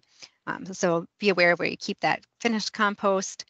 Train staff in how to identify jumping worms. Keep a lookout in your finished compost for jumping worms, or really any worm species. If you've got any worms in there, that's telling you that it's not getting hot enough to kill worms in their eggs. Make the information easy for people to find. So, you can have signs at the site. If people are going to your website and they want to know if you're following PFRP, put it right up there. Let people know you're aware of jumping worms and the actions that you're taking to prevent their spread. If you're doing newsletters or flyers, that's a nice place to put a little article about jumping worms, let them know what you're doing. We also get questions about what backyard composters should do. Backyard compost is unlikely to get hot enough to kill jumping worms in their cocoons. It's just not big enough, not likely to do that. So if people have jumping worms on their site and are composting in their yard, we would say keep your finished compost on site. You can use it within your yard, but don't bag it up and take it to your cabin or give it to a friend for their garden. If jumping worms aren't present, we try not to introduce jumping worms to your site. Work on preventing the spread. Most sites, have some species of worm on site already. There isn't a big need to be purchasing worms. So finally, to wrap up some of our take-home messages for gardeners, we talked to them about being on the lookout for jumping worms and things that they're bringing into their yard. They can be, talking with suppliers about what the suppliers do to prevent the spread of jumping worms. Looking at that soil, are you seeing that coffee grounds texture? If you look through the material, do you see the worms actually in there? If you do see, know of material that has jumping worms, don't move it from place to place. If you've got jumping worms in your garden, in your house in St. Paul, don't dig up those plants and take them up north to a cabin, because you could move those jumping worm eggs with you. We encourage people to report suspected jumping worms to me at the DNR. I can help work with University of Minnesota researchers to confirm species identification. For a lot of us, trying to identify different worm species is really new. And so, sometimes people think they have jumping worms, but they actually do not. So we can help confirm identification and, make sure they're getting the resources they need to know about what to do if they do have jumping worms. The main message, again, is to not spread the worms to new places. So following a lot of these general ideas that we use for invasive species in general, or, works for jumping worms too. This whole come clean, leave clean idea. If you're hiking, get the mud off your boots before you go from one place to the next. If you're, ATVing, biking, same thing, clean that mud off so you're not moving worms and weed seeds from place to place. So those really basic invasive species prevention ideas translate over to worms as well. And then for yard waste facilities, you are really important in helping prevent the spread of jumping worms. Yard waste facilities are a centralized spot, so if jumping worms get into that compost that's then distributed throughout the city, that could very quickly distribute jumping worms very widely in an area. So really encourage you to follow that process for further reducing pathogens and to communicate with the public about your actions. And feel free to email or call if you want to chat more. My contact information is also on the DNR Jumping Worm webpage. So I encourage you to check that out. We've got some nice videos on there too. I think watching the videos of the worms movement will really help get that picture of a jumping worm in your head. And I can stop sharing my screen and see if there's any questions.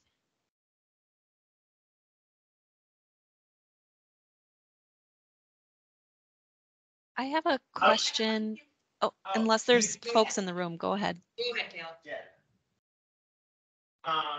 Colby has a question. If there's like two windrows kind of 8-10 feet apart, like what sort of distance might the worms travel if they're in kind of incoming compost that's in kind of one windrow next to a compost that's kind of nearing the finished stage? I don't know, maybe 8-10 feet away. Like, are they likely to transfer over that surface? Does it matter what type of surface? If it's gravel, if it's soil, if it's cement? Yeah, I'm not aware of studies that have done like an actual, like this is the max they could go. Dr. Lee Freilich at the U of M talks about bringing in clean, compost he knows doesn't have jumping worms, and then putting in the middle of a side of a driveway, and then you get a rainy night and like the worms smell it, he thinks, and come and find it. So, even if you've got cement, if you've got some rainy nights, they can move across that. Just a cement barrier, on the ground won't necessarily stop them from moving from place to place. They do dry out. So, if it's a hot and dry, you're not likely to see them try to make it across a big cement driveway in the middle of the day, but it's those nighttime rain events are likely when they would move more. In terms of going up, they do have setae like all around their body. So I've had people send me pictures of like those plastic buckets, and the worms are like almost all the way to the top, like they've gotten out. So they can move somewhat up, but I would think going over like actual walls. I've not heard of them being able to do that. Kayla, you had one?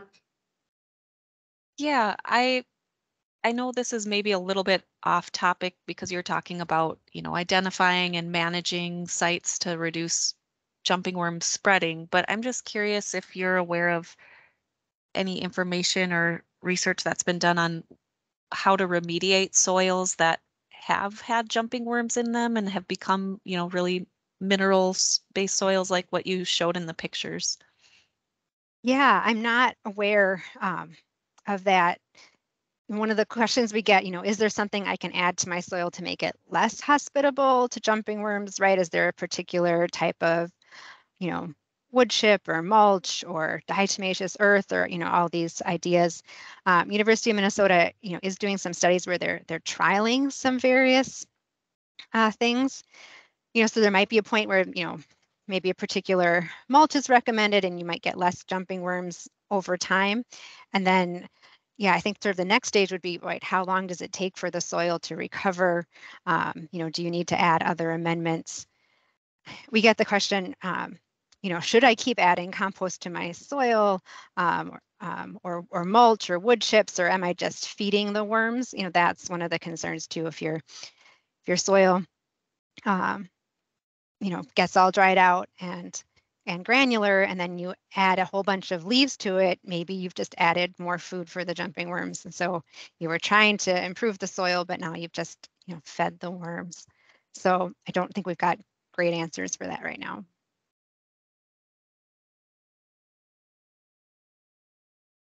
Thank you.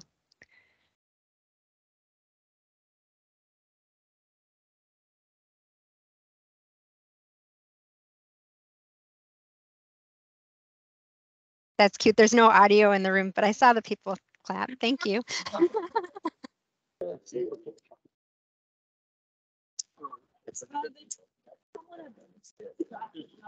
So yeah, we had opened up the office and stuff. 'Cause when the metal recovery facility first started, it was a different company. It was called Lab USA. And they operated actually in the base of the cell. Messy, no, you're in the muck of the landfill, water, bad drainage, and they'd have to move sections of it around as they processed. We ended up buying the equipment from them very affordably, and then of course putting a structure over it and stuff. So it was good with the cap funding to also get the monies to do the operations building, just for access to water, showering, stuff like that. A little bit more niceties.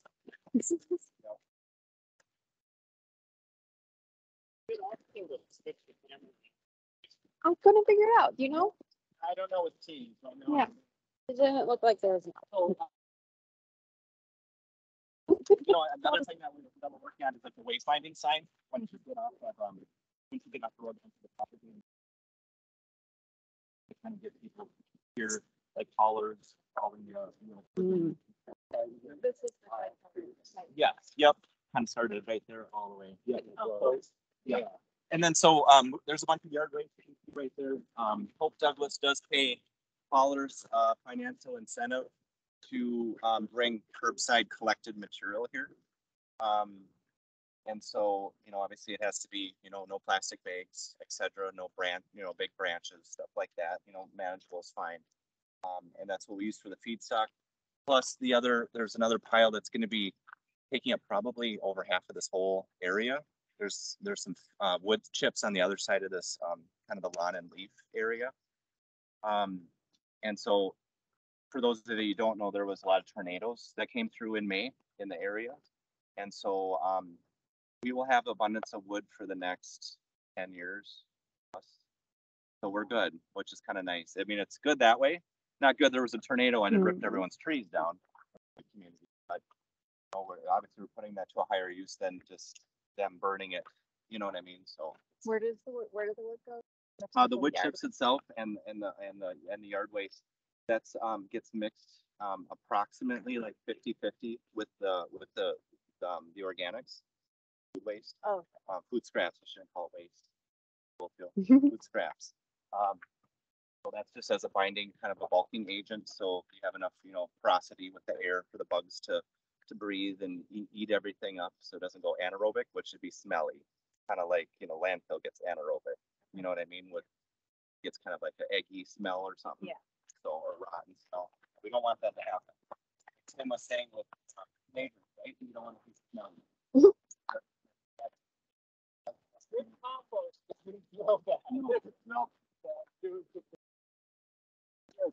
Yard waste. Right, with the curbside program, curbside program, and like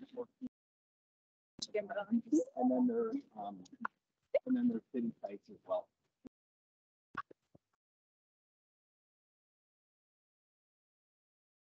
Doesn't smell too bad. So you have the nice wood chip tile there on the dropped organic. And kind of like I mentioned before, the stuff is coming from Polk, Douglas, Otter Tail, Grant, and Stevens counties. And it also should be said, this is all happening without ordinances yet. I know that's coming. That always has to, that comes later. But you kind of need to have the infrastructure set before you start, requiring businesses to do it. It's a lot of cart and horse, right? Chicken and eggs all the time. To be able to go around, if you don't get your cookies on the leachate, that would smell in your car. Well, you can smell it. That leachate actually has a nice odoriferous smell, doesn't it? Oh, it's not that bad. But you don't want to get on your shoe and then in your car. You always have to rip off the car. Significant amount of water. Not really too bad. But so another part that we're going to be doing on the other side of this opening here will be some kind of those kind of mobile curtain things that you kind of saw on the other recovery to help with the wind. What we found, there could be some wind tunnel effects. You don't want additional snow in there or like compostable items that are lightweighted to blow out. stay on, you know, like he was saying, it has to stay on the special area. It's food. How do you process? Yeah, so the leachate there, similar to bunkers, those go into two, they kind of funnel, they kind of funnel in, and then they combine into, there is a tank right there, there's two manhole covers. We say manhole or the people covers? I don't even know. So yeah, two manhole covers right over there, and that's where the underground tank is. From there, because we, you know, there's the ash. I know some of you know, but I'm speaking to the audience generally, so bear with me. So we have the ash landfill here that has a lot of collection for the leachate for that. And so this stuff gets combined with that stuff, and then it's brought to the Fergus Falls water treatment. Then I'm trying to think here. So these little kind of trenches. Come on there. Trenches. That is it serves two purposes. Where traditionally, like compost facilities will have like, you know, like a PVC pipe or cardboard tube that has holes poked into it with a big blower just to feed the bugs with the, you know, for aeration, so it doesn't go anaerobic. This is also the leachate collection, so it does two things. And we can kind of see on the backside too. Once we get to that, you can see some of the ductwork and stuff. So this the way it has like a the pipes kind of do it kind of a catch. So liquid falls further down into the, you know, into the two collections that end up running to the larger tank, and then the air itself, that vent is higher up, that's also blowing. So it's kind of cool. It kind of serves two functions, and then we never have to deal with replacing, you know, PVC pipes or whatever from equipment and stuff like that. And as part of our operating permit with the waste to energy and landfill, we have regular jetting that happens. But, you know, it can jet all the gunk that get built out. We're not basically having a clock or that it's flowing, it's freezing, it's draining how it's flowing. It's a clear span building. So this is what's clear span. You'll see these at farms, like, you know, for like peelage or for hay bales or their tractors. County salt garages where they'll keep their salt or sand so it doesn't run out.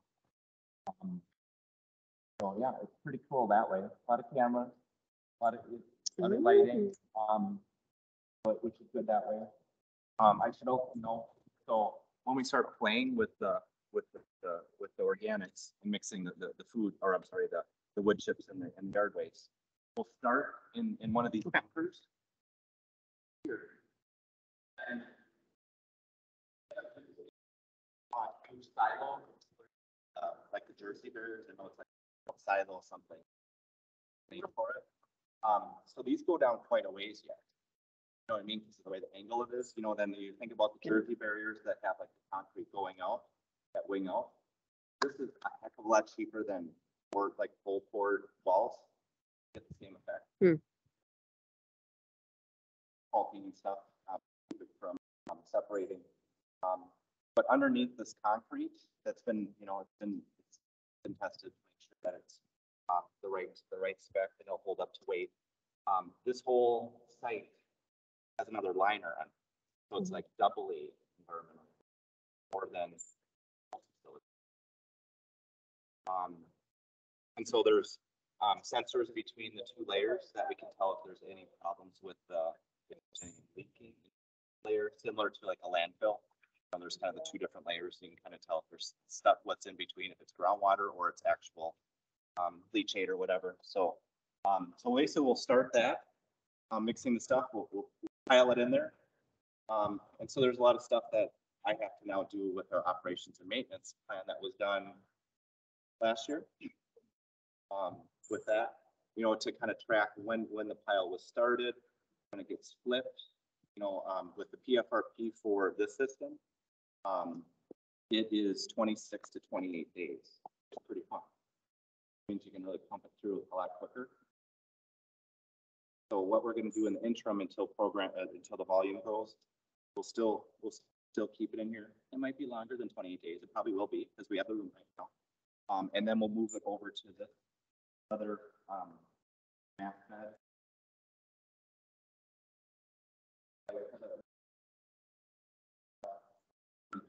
And we'll end up bringing the gravel parking, gravel kind of area for fully cured, just to let it set and mellow out and mature before we screen it. So It doesn't have to be turned by a staff person. no, so once it's in the bunkers, it's like a set it and forget it. That's why we loved it.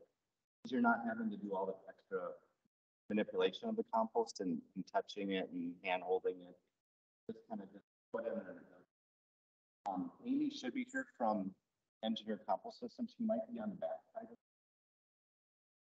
your stuff that we can kind of talk to her about.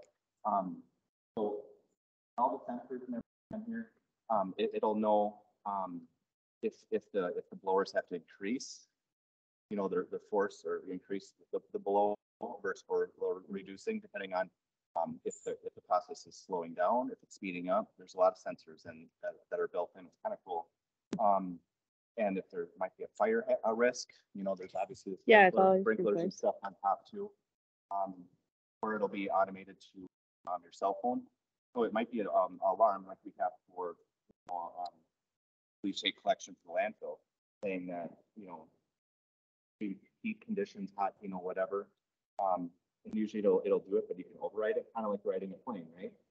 Pilot can fly, but mostly it's computer. You know what I mean? So it's very similar. I love that. So they're gonna get there. Easy. Stock walk in the food community, so bring a facility like this, except on a much more extreme level. They're handling what almost 54% of the metro's SSOM. So it'll be like this, except on steroids. You know, a lot longer. So we can go around and see some of the piping. So those have to be blown out during the winter because everything, you know, there's not a fire risk and stuff. Which is fun, yeah, right? So right now, yeah, that's a good point. So right now, it's positive, but the nice thing about this type of facility, this technology or whatever, if you need to really speed it up, this part over here could be negative. And then there's a spot out on the other side over there where we put a biofilter bed to basically to bring the material to and break it down that way. So it's, you know, so it's kind of like a wastewater treatment where they have the biofilter. What's that called? The biofilter. Sounds right. It's basically where you just blow the dirty, stinky air through and all the bugs eat it. It's like a secondary treatment. So yeah. Likewise, right now we don't have any blowers on the other side over there. Those other 4 kind of bays, but those will be added as we need to. We had a budget to adhere to. We were very, very, very happy that we have a very progressive board, really, for being in the country, right? And so we don't want to push it. And we have a budget, we have to be held accountable. So as things increase, we'll be adding more items that are going to be a la carte onto the system. Yeah. So and the infrastructure's there. It's just not Oh, the, yeah, that was the hard part, getting that. um, And then, like I said before, this is the half built. So additionally, it'll all the same amount of space as these eight bunkers, basically. That way. That's all through been permitted with the state for capacity. And we're thinking it might be like up to close to 15 years that we might need that additional, depending on you know what other counties do for like requirements or mandates for requiring back-of house organics at certain targeted sectors, because we know it's there and people say they don't waste food, right? And we know it's there. We have to do a 5-year waste comp study every 5 years at the waste to energy. So we know it's there. Yeah. It's still hauling to Frank County? What's that? Still hauling to Frank County? No. So ours it stops right here now. Yep. When that's it. Oh, I didn't have to compare. Hi, Amy. Guess what? You're on camera. So I'm Nathan, Reinbold. Yeah, yeah. I know I haven't met you personally face to face, but so do you wanna, so this is basically a Minnesota GreenStep cities workshop. And I know you're gonna be here, so I know you're on this. But can you kind of tell us and the audience what you're doing and as part of ECF and getting us Sure. set? Yeah, so obviously this is a brand new facility. So part of what we do sort of as our standard procedure is making sure all the equipment is working as it should and was installed correctly. And so I'm just doing a bunch of quality control verifications, taking a lot of pictures. I'll be doing some flow measurements to make sure that the right amount of air is getting delivered to all the zones while they're empty. So that's yeah. It's cool. It's come a long way to get it to this Yeah, point. definitely. And this Thank is a pretty God. small site, so Yep. it's one of the easier ones to check and get up and running since we don't have a lot of devices. Have sites that are like 10 times this size and have like 4 times the amount of devices. So usually if we have a site that size, there's more than one person, but it's just me since this is a smaller one. But yeah, Do you want to talk a little? I talked a little bit about the adding on of stuff. Sure. Because you know a little bit more technically Yeah. than I do. Because we're starting simple with just a little. Yeah, just the 4 zones Yep. right now, and single direction aeration. So they have plans to expand. As you can see, there's the empty mass bed zones that don't have the bunker walls like these do across the way. And so eventually this will be a dual direction. So there'll be 2 fans controlling aeration here. And I think they're going to add on 4 more zones at the full scale. So there'll be a lot more equipment when there's 2 direction aeration that gives you more temperature control over the piles. But that obviously involves double of what you see here. So 2 sets of ducts, 2 dampers at each zone. I think they may have some plans to recirculate the air as well. So that allows you to scrub all the odor or as much of the odor as possible. Like that the bio. Right. Yeah. So the second fan we would add, this is our supply fan that provides positively pressurized air. So it's going to push air up through the piles. But when there's 2 fans for dual direction, the exhaust fan that will eventually add will pull ambient air down through the pile. And then that air all gets exhausted to a biofilter, which I think they'll add somewhere back here, which is basically just a pile of wood chips. And that does a really good job of scrubbing the VOCs out of that airstream. And it's pretty simple. It's a pile of wood chips. So, and that sits on a perforated floor so the air can go through it. And I know other parts of the country, you have other facilities, but they don't have the big roof. Yeah. Minnesota is very strict on the leachate, contact water. Yeah. So we have to, we could have built it 4 times the size, but we have to be more environmentally protective, which is probably a good thing, especially with PFAS related, concerns and other things. So definitely. Yep. Yeah. Building. Yeah. Want to climb up it. Yeah. So do the water sprinklers, is that just for kind of fire protection or do you ever use them to like add No, moisture? yeah, it's actually only for moisture addition. In a well maintained pile, you really should not ever see a fire. So if you have a homogeneous mix, and then we have, you can see there's the probes sitting on the ground here that control the temperature. So if you have a good mix and good aeration, which the system provides, then you really should never have a fire in your piles. So the irrigation you see, which is automatically controlled through our control system, and that all works in that panel right there. That just adds moisture. So at various times in the year, you might not need any moisture in the winter. In the summers, typically when we see more moisture addition, and then it also depends on how dry your feedstocks are coming in. But yeah, each zone is independently controlled, so that each pile can be irrigated as needed, and then that's all automatically controlled through our control system. I feel like we should have bought like a bottle of champagne to crack it on the side of Yeah. this. It's been a lot of effort. Absolutely. Yeah, it doesn't just happen. So. Long pause. Yeah, yeah.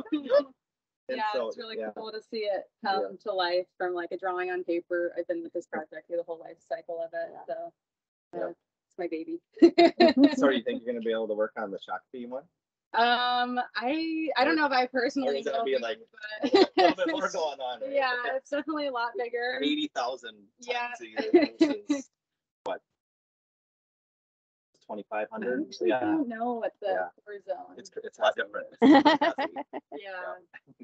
I have worked on that one, but I think that maybe A lot longer one of my trenches. coworkers too. has taken Yeah. that one They're on. like a mile long. Yeah, you probably saw our trench floors out there, which you could actually see the inside of since the covers are off. And Is there usually a cover? oh no, we don't use covers on our just the stainless steel covers, the perforated ones. Yeah. Yeah, we don't. Our systems don't employ fabric covers, which I know some other systems do. We usually recommend a bio cover layer, which is kind of similar to how the biofilter works, which is like a 6 to 12-inch layer of wood chips that go on top of the pile, and that helps to insulate the pile. So helps with temperature control, especially in the winter. That's really important since the surface can get cold. And then it also helps to lock in moisture. Keep the wood chips moist. Yeah. So the irrigation helps with that, and that helps to retain moisture in the pile as well. So a lot of our sites are in the desert in California, so they are really big on the pile cover layer. Otherwise, Yeah. you can't keep moisture at all on the surface. It was something like what we did the water calculations 1.85 gallons a minute, or it was a certain area. Yeah, it's a lot of stuff, a lot of information. Yeah. There's a lot going on. Yeah. You have other sites in similar climates in Minnesota with the Um, cold seasons? Yeah, we have a few sites in British Columbia. So it's I think a little bit colder there. And I think one of them fabric building as well over it. I'm not sure the reason for that. But yeah, we have a few sites. I think. And yeah, another reason, for those of you who are joining, no, so yeah, to roof it also is, just so we have less, less precipitation coming down and stuff like that, because leachate is, what would you say, Tim? Leachate's probably, is that number 1 or number 2 labor or, cost for a facility? Yeah, I mean, we've typically heard somewhere around a third of the operating costs. It's a lot, yeah. So, so this will pay itself off, not having to create it to begin with. Yep. It's prevention. Yeah. Yeah, yeah.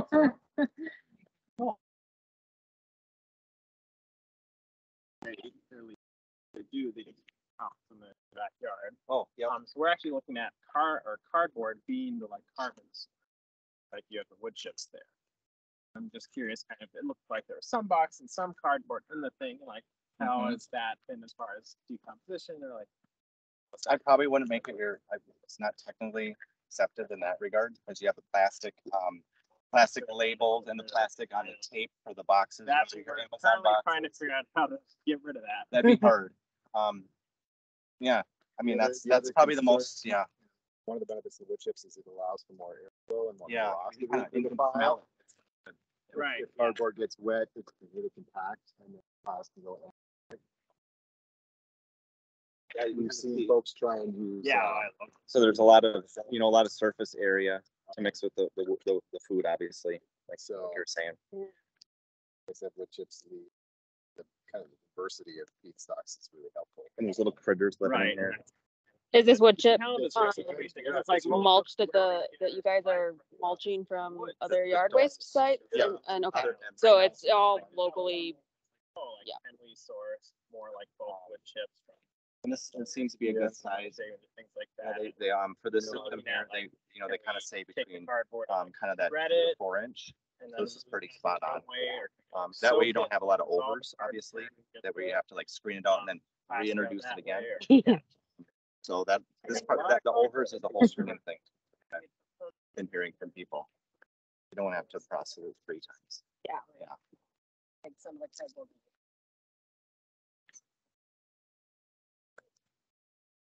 Yeah. Did we say bye to the camera? Or do you think You we wanna want to keep do the going? metal recovery, or is that our own thing? That's our own treat. Our own treat. That's our own treat. That's our own treat, Okay. everyone. Goodbye, everyone.